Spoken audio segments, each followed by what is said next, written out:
Next நேயர்களுக்கு வணக்கம். நான் டாக்டர் தீபா. இன்றைக்கி நம்ம என்ன டாபிக் பற்றி டிஸ்கஸ் பண்ண போகிறோம் அப்படின்னா, கும்பத்தில் 4 கிரகங்கள், அதே மாதிரி பார்த்திங்கன்னா மீனத்தில் சுக்கிர பகவான் உச்சம் பெற்று அமர்றார். இந்த 5 கிரகங்களும் கண்டிப்பாக 12 ராசிகளோட வாழ்க்கையிலையும் ஒரு விதமான இம்பேக்டை ஏற்படுத்த தான் போகுது. நிறைய ராசிகளுக்கு நல்ல இம்பேக்ட் அப்படின்றத ஏற்படுத்த தான் போகுது. அம்மா நல்ல இம்பேக்ட்னா எப்படிம்மா, நாங்கள் பெரிய ஆள் ஆகிடுவோமா, சட்டுன்னு பெரிய ஆள் ஆகிடுவோமா அப்படின்னு கேட்டால், அப்படி அந்த அளவுக்கு நம்ம சினிமாலாம் பார்ப்போம் பார்த்தீங்களா, ஒரே பாட்டில் பெரிய ஆள் ஆகிடுவாங்க. அந்த மாதிரியெல்லாம் எதிர்பார்க்கக்கூடாது. பட் இருந்தாலும் ஒரு சிலருக்கு இவ்வளோ நல்ல இம்பேக்ட், ஒரு சிலருக்கு இவ்வளோ நல்ல இம்பேக்ட், ஒரு சிலருக்கு இவ்வளோ நல்ல இம்பேக்ட் கண்டிப்பாக வரதான் போகுது. உங்கள் ராசிக்கு என்னென்ன மாதிரி நல்ல இம்பேக்ட் வரப்போகுது. நல்ல இம்பேக்ட் வருது அப்படின்னாலும் சில விஷயங்களில் நம்ம உஷாராக இருக்கணும். அந்த நல்லதை முழுசும் அனுபவிக்கிறதுக்கு அந்த மாதிரி எந்தெந்த விஷயங்களில் நீங்கள் உஷாராக இருக்கணும். நேரத்தை வீண் பண்ணாமல் சட்டுன்னு உங்களுக்கான பலனை பார்த்துடலாம் வாங்க. மிதுன ராசி அன்பர்கள், இந்த சதுர்கிரக சேர்க்கை, 4 கிரக சேர்க்கை கும்பத்தில், கும்பம் உங்களுக்கு என்ன பாவம், 9ஆம் பாவம். 9ஆம் பாவம் அப்படிங்கிறது என்ன சொல்லுவாங்க, பாக்கியஸ்தானம் அப்படின்னு சொல்லுவாங்க. ஆப்வியஸ்லி பாதகஸ்தானம் அப்படின்னு சொல்கிறது உண்டு. பாக்கியஸ்தானத்தில் முதல்ல ராகு என்ன பண்ணுவான், ஏதோ ஒரு விதத்தில் குட்லக்கு, ஃபார்ச்சூனு, அதிர்ஷ்டம், மேன்மை, முன்னேற்றம் எல்லாத்தையுமே கொடுத்துருவான். பொதுவாக ராகு, நான் நீதி நேர்மெல்லாம் பார்க்க மாட்டேன், எனக்கு எதுக்கும் நியாயம் தர்மெல்லாம் கிடையாது, உனக்கு தரணும்னு நான் முடிவு பண்ணிட்டேன் தந்துடுவேன், அதுதான் ராகு. அப்போ நம்ம என்ன பண்ணோம், பாக்கியஸ்தானத்தில் ராகு அப்படின்போது நம்ம பெருசாக ஒன்றும் பண்ண வேண்டாம். என்ன பிரச்சனையை தீர்த்தா நீங்கள் ஹாப்பியாக இருப்பீங்க, அந்த பிரச்சனையில் கொஞ்சம் முயற்சி பண்ணுங்கள். அதை தீர்க்கறதுக்கான முயற்சி, ஆயத்தியம் அப்படின்றது, ஆயத்திய பணிகள் அப்படின்றது நம்ம செய்கிறோம் அப்படின்னாலே அந்த பிரச்சனை முடிஞ்சிடும். உதாரணத்துக்கு சொல்லணும் அப்படின்னா, எனக்கு பாருங்கள், ஒரு வீடு வாங்கணும், அதுதான் பெரிய பிரச்சனையாக இருந்துச்சு. நான் வீடு பார்க்கறதுக்கே யோசிக்கிறேன். ஏன்னா என்கிட்ட பெருசாக காசு இல்லை, கையில் அமௌண்ட்டே இல்லாமல் நம்ம எப்படி வீடு போய் பார்க்க முடியும், எப்படி நம்ம வீடு வாங்க முடியும் அப்படின்லாம் யோசிக்கிறீங்கன்னா, ஃபஸ்ட்டு நீங்கள் வீடு போய் பாருங்கள். ஒரு பேங்க்கில் லோனுக்கு அப்படின்னு அப்ளை பண்ணுங்கள். எந்தெந்த விதத்தில் நம்மளால் அமௌண்ட்டை திரட்ட முடியும் அப்படின்னு ஒரு சைடு முயற்சி பண்ணுங்கள். இப்படி 3 பக்கமும் நீங்கள் முயற்சி பண்ணுறீங்க அப்படின்னா, பாக்கியராகும் ஏதோ ஒரு விதத்தில் அந்த வீடை வாங்குறதுக்கான ஒரு ஆப்பர்ச்சுனிட்டியை க்ரியேட் பண்ணி கொடுப்போம். ரொம்ப சிம்பிள். நான் முயற்சியே பண்ணாமல் எனக்கு ராகுவா வீடு வாங்கி கொடுத்துருவோம் அப்படின்னா அது ஆகுமா, ஆகாது. எந்த ஒரு விஷயமா இருந்தாலும் நீங்கள் கொஞ்சம் முயற்சி பண்ணுறீங்க அப்படின்னா, பிளானட்ஸ் ரொம்ப சப்போர்ட்டிவாக இருக்காங்க. கொஞ்சம் முயற்சி பண்ணி நம்ம பள்ளத்தில் விழுந்துட்டோம், பார்க்குறோம் அப்படின்னா யாரோ ஒருத்தவங்க போகிறவங்க கை தூக்கி எழுப்பி விட்டு போயிடுவாங்க. அந்த மாதிரி ஒரு சுச்சுவேஷனில் பிளானட்ஸ் இருக்காங்க. ஸோ புரிஞ்சிருக்கும்னு நினைக்கிறேன். ஆக 9ஆம் பாவ ராகு இந்த மாதிரி ஒரு நல்ல விஷயம், அதாவது ஏதோ ஒரு விதத்தில் நம்மளுக்கு குட் லக் அப்படின்றது கொடுப்போம். அதுக்கும் மேலே நிறைய படிக்கிற பிள்ளைங்களா இருக்கீங்களா, வெளிநாடு போய் படிக்கணும், ஹையர் எஜுகேஷன்ஸ் படிக்கணும் அப்படின்னு ஆசைப்பட்ட நிறைய மிதுன ராசி பிள்ளைங்களுக்கு இந்த காலகட்டம் படிக்கிறதுக்கான பிராப்தம் அப்படின்றது உண்டு. இதுக்கு உங்கள் அப்பா ரொம்ப சப்போர்ட்டிவாக இருப்பார். அம்மா வேண்டாம், இப்போ இந்த காலத்தில் ஆம்பளை பிள்ளையாக இருந்தாலும் சரி, பொம்பளை பிள்ளையாக இருந்தாலும் சரி, அம்மாவை விட்டு அனுப்புறதுக்கு விருப்பப்பட மாட்டாங்க. அது இந்த காலம் இல்லை, எந்த காலமாக இருந்தாலும்.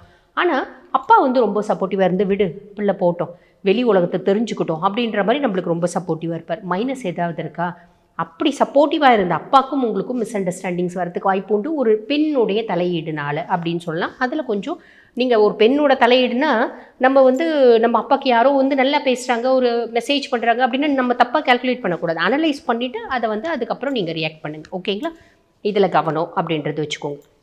வெளிநாடு போகிறதுக்கு, அதே மாதிரி வெளிநாடு படிக்க போகிறதுக்கு, வெளிநாடு டூர் போகிறதுக்கு, மிதுனம்மா இது எல்லாத்துக்கும் உங்களுக்கு பிராப்தம் இருக்குது அப்படின்னு சொல்லலாம். சரி, பாக்கியஸ்தானத்தில் சூரியன், 9ஆம் பாவத்தில் சூரியன், நிறைய பேருக்கு கவர்மெண்ட் வேலை கிடைக்கிறதுக்கான வாய்ப்பு உண்டு. அரசாங்கம் சார்ந்த ஒரு அனுகூலமான பலன்கள், அரசாங்கம் சார்ந்த டெண்டர் ஏதாவது நீங்கள் அப்ளை பண்ணிவிட்டு காத்துட்ருக்கீங்களா, மிதுனமா கிடைக்கிறதுக்கான வாய்ப்பு அப்படின்றது உண்டு. இதுக்கு உங்கள் அப்பா சப்போர்ட்டிவாக இருப்பார். மார்ச் மாதம் 15ஆம் தேதி வரைக்கும். மார்ச் மாதம் 15ஆம் தேதிக்கு மேலே சூரியன் பாருங்கள், பாக்கியஸ்தானத்துலேருந்து, அதாவது கும்பத்துலேருந்து மீனத்துக்கு போகிறான். மீனம் உங்களுக்கு என்ன பாவம், 10ஆம் பாவம். தொழில் ஸ்தானத்துக்கு சூரியன் போகிறான். தொழில் ஸ்தானத்துக்கு சூரியன் போகும்போது தொழிலில் என்னுடைய ஆளுமையும், என்னுடைய பேச்சு திறமையும், என்னுடைய அதிகார தோரணையும் அதிகமாகுது அப்படின்றது அர்த்தம். நிறைய பேருக்கு தொழில் சார்ந்த முன்னேற்றம் அப்படின்றது வரத்துக்கு வாய்ப்பு உண்டு. ஒரு பொறுப்பு அதிகரிக்கிறதுக்கு வாய்ப்பு உண்டு. ஒரு சிலருக்கு பார்த்திங்கன்னா ஒரு ஹையர் போஸ்ட்டும் அதுக்கான இன்க்ரிமெண்ட்டும் கிடைக்கிறதுக்கு வாய்ப்பு உண்டு. சரி, அதுக்கப்புறம் பாருங்கள், பாக்கியஸ்தானத்தில் செவ்வாய் என்ன பண்ணுவான், மிதுனமா நீங்கள் கண்டிப்பாக ஏதோ ஒரு நிலம் அப்படின்றது, பூமி அப்படின்னு வாங்கி ரெஜிஸ்டர் பண்ணுவீங்க. ஒன்று ஃப்ளாட் வாங்கலாம், இல்லை வீடு வாங்கி ரெஜிஸ்டர் பண்ணலாம், இல்லைன்னா சொந்தமாக நிலம் வாங்கி ரெஜிஸ்டர் பண்ணலாம். இப்படி ஏதோ ஒன்று வாங்கி நம்ம ரெஜிஸ்டர் பண்ணுறதுக்கான ஒரு பிராப்தம் அப்படின்றது உண்டு. நிறைய பேருக்கு பாருங்கள், உங்களோட கூட பிறந்த சகோதரர்கள் உறுதுணையாக இருக்கிறதுக்கு வாய்ப்பு உண்டு அப்படின்னு சொல்லலாம். இது செவ்வாய் 9ஆம் பாவத்தில் இருக்கிறதுனால. சரி, மைனஸ் ஏதாவது இருக்கா, அப்பா கூட நல்லா பயங்கரமாக பேச்சு வாக்குவாதம், கோபம், டென்ஷன், இரிட்டேஷன், சண்டை சச்சரவு வரத்துக்கும் வாய்ப்பு உண்டு. ஆக அப்பா கூட சண்டை போடும்போது அனலைஸ் பண்ணிவிட்டு, நான் ஆல்ரெடி சொன்ன மாதிரி தான், அனலைஸ் பண்ணிவிட்டு சண்டை போடாதீங்க, முடிஞ்ச வரைக்கும் நல்லபடியாக பேசி சமாதானமாக போங்க, அதுதான் நல்லது. அதே மாதிரி அப்பாவுக்கு மருத்துவ செலவு, அப்பாவுக்கு சின்ன சின்ன ஆக்சிடென்ட்ஸு, சின்ன சின்ன சர்ஜரிஸ் வரத்துக்கும் வாய்ப்பு உண்டு. சரி, 9ல் புதன், அதாவது கும்பத்தில் புதன். 9ல் புதன் என்ன பண்ணுவான், நிறைய விஷயத்தை நான் பேசியே வாங்கிட்டேன்ப்பா, பேசியே எனக்கு வந்து ஒரு பாசிட்டிவ் ரிசல்ட்டை நான் கொண்டு வந்துட்டேன். ஒரு இடத்துல வந்து பார்த்திங்கன்னா புதன்னா எப்படின்னா, ஒரு இடத்துல போய் வேலை செய்கிறாங்க அப்படின்னா, ஒரு படத்தில் நம்ம சிவகார்த்திகேயன் சார் படத்தில் கேட்டிருப்பார் பாஸ், உனக்கு என்ன வேணும் அப்படின்னு, எதுவும் நீ ஆசைப்படுற அப்படின்னா ஓன் சீட் அப்படின்னு சொல்லுவான். அந்த மாதிரி புதன் எப்பயுமே வந்து என்ன ஆசைப்படுவாங்க அப்படின்னா, ஒரு ஹையர் அஃபிஷியல் மாதிரி ஒரு ரேஞ்சில் ஒரு பெரிய லெவல் திங்கிங், ஒரு பெரிய லெவல் தாட்ஸ், பெரிய லெவல் அச்சீவ்மெண்ட் பண்ணணுன்ற எண்ணம் ஆப்வியஸ்லி புதனுக்கு இருக்கும். ஸோ பாக்கியஸ்தானத்தில் புதன் எல்லா விதத்துலேயும் நம்ம பெரிய லெவலில் ஏதோ ஒன்று சாதிக்கணும் அப்படின்ற எண்ணத்தை ஏற்படுத்துவோம். அதுக்கப்புறம் வந்து பாருங்கள், மீனத்தில் சுக்கிரன் உச்சம் பெற்று அமர்றான். மீனம் உங்களுக்கு என்ன பாவம், 10ஆம் பாவம், தொழில் ஸ்தானம். தொழில் ஸ்தானத்தில் சுக்கிரன் உச்சம் பெறான் அப்படின்னும் போது தொழில் கண்டிப்பாக பிரம்மாண்டம் அப்படின்றது வரும். நான் வந்து பாருங்கள், ஒரு கிளினிக் வச்சுருக்கேன், நான் ஒரு டாக்டர், ஒரு கிளினிக் வச்சுருக்கேன், சிம்பிளாக வச்சுருக்கேன். இப்போ எனக்கு நிறைய பேஷண்ட்ஸ் வராங்க. ஸோ நான் என்ன பண்ணுறேன், அதுலேயும் ஹைஃபை பேஷண்ட்ஸ் வராங்க. நான் என்ன பண்ணுறேன், என் கிளினிக்கை ரொம்ப வந்து பார்த்திங்கன்னா நல்ல இன்டீரியர் டெக்கோர்லாம் போட்டு நல்ல ஒரு லக்ஸரியஸாக மாற்றுறேன். இதெல்லாம் வந்து பார்த்திங்கன்னா சுக்கிரன் செய்வான். அதே மாதிரி மிதுனம், நிறைய பேர் ஃபாரின் போயிட்டு வேலை செய்யறதுக்கு, ஃபாரினில் போயிட்டு வீசா கிடைக்கலைங்க, இவ்வளோ நாள் நாங்கள் வேலைக்கு பிளான் பண்ணியிருந்தோம், வீசாவே கிடைக்கல, வெளிநாட்டுக்கு போய் வேலை செய்யறதுக்கான பிராப்தம் நீங்கள் மிதுனமாக இருந்தால் இந்த மாதம் நிறைய பேருக்கு உண்டு அப்படின்றது ஞாபகம் வச்சுக்கோங்க. அதே மாதிரி தொழில் செய்கிற இடத்துல பெண்கள் ரொம்ப சப்போர்ட்டிவாக இருப்பாங்க அப்படின்றதும் உண்மை. ஸோ சின்ன சின்ன விஷயம் சொல்லியிருக்கேன், அதில் காஷியஸாக இருக்கீங்க அப்படின்னா மட்டும் போதுமானது. இந்த காலகட்டம் நல்லது நடக்கும், நல்லது மட்டுமே நடக்கும். வாழ்த்துக்கள். இப்போ நான் சொல்லி இருக்கிறது வந்து பார்த்திங்கன்னா உங்கள் ராசிக்கான கோச்சார பலன் 50% இது சாலிடாக நடந்தே தீரும். உங்கள் சுய ஜாதகத்தில் வந்து பாருங்கள், தசநாதன் என்ன தசை நடக்குது, தசநாதன் சுய ஜாதகத்தில் என்ன பாவத்தில் அமர்ந்திருக்கான். சுய ஜாதகத்துக்கு இப்போ ஒரு உதாரணத்துக்கு நீங்கள் மேஷம் அப்படின்னு வச்சுக்கோங்களேன், இப்போ என்ன தசை நடக்குது, அந்த தசநாதன் உங்களுக்கு எத்தனாம் பாவத்தினோட அதிபதியாக வரான். வீடு கொடுத்தவன் நல்லா இருக்கானா, நட்சத்திர சாரம் வாங்கினவன் நல்லா இருக்கானா, அதே மாதிரி சுபனோட பார்வை இருக்கா, அசுபனோட பார்வை இருக்கா, இது அத்தனையும் கால்குலேட் பண்ணிட்டீங்க அப்படின்னா அது எல்லாமே சூப்பராக இருக்குங்க. கடைசி தசநாதன் நல்லா இருக்கான் அப்படின்னா இந்த பலன் 100% உங்களுக்கு நடக்கும்.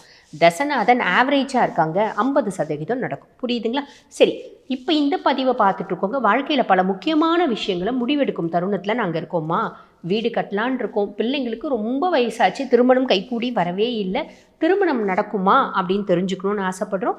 வெளிநாட்டுக்கு வேலைக்கு போகலான்னு பிளான் பண்ணுறோம், போகலாமா வேணாமா, ஆல்ரெடி ஒரு முறை போயிட்டு திரும்பி வந்துட்டோம், அங்கே எங்களால் வேலை செய்ய முடியல, வீடு கட்டுறதுக்கான வழியும் வாய்ப்பும் இருக்கா, எத்தனையோ முறை வீடு கட்டுறதுக்கு பிளான் பண்ணோம், அது வந்து நடக்கிறதுக்கான எந்தவித அறிகுறியும் தெரியல. இப்படி பல விஷயங்கள், பல கேள்விகள் ஒவ்வொரு மனுஷங்களுக்கும் இருக்க தான் செய்யும். அந்த மாதிரி உங்களோட பல கேள்விகளுக்கு தீர்வு எது அப்படின்னா உங்கள் சுய ஜாதகம். உங்கள் சுய ஜாதகத்தை பார்க்கணும், ஒரு டீட்டெயில்டு அனாலிசிஸ் பண்ணிக்கணும் அப்படின்னு விருப்பப்பட்டீங்க, என்கிட்ட பார்க்கணும் அப்படின்னு விருப்பப்பட்டீங்கன்னா, நான் பேசிகிட்டு இருக்கும்போது என்னோடய வாட்ஸ்அப் நம்பர் கொடுத்துருப்பாங்க, அந்த வாட்ஸ்அப் நம்பருக்கு கால் பண்ணி அப்பாயின்மெண்ட் ஃபிக்ஸ் பண்ணி என்கிட்ட பேசிக்கலாம். தேங்க்யூ.